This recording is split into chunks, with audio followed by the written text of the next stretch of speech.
When I first asked his name, he told me it was impossible to pronounce. It was an old name from the German mountains. When he told me his cousins were the princes, I asked, did that make him a prince as well?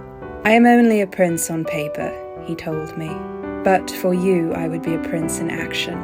He'd come to visit me every few months, to get away from the endless parties and processions of the palace. He made me laugh. He'd made me blush sometimes. He would always call me mein Maenad, as I reminded him of those wild nymphs of mythology. I admit I played it up a little for him. And it was appropriate, as he did make me feel a bit feral. He did make me feel a bit wicked. But Klaus also teased me.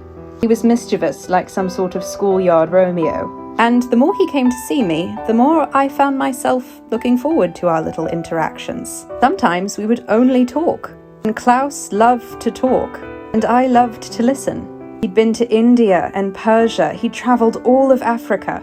He was a lower noble and third born. He wasn't trussed up in tradition and expectation. I'd tease him back about taking me to travel with him. Whatever you want, my Maenad, he told me. And he meant it.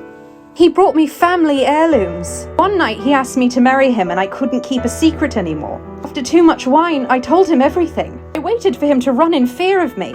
Instead, he came back the next day with his grandmother's necklace. He'd believed every word I said, and in return demanded that I marry him.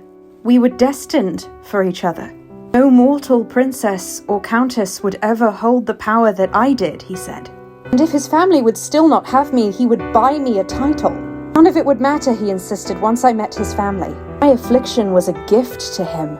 My poison held power. He sounded so mad. But I was so in love that I said yes.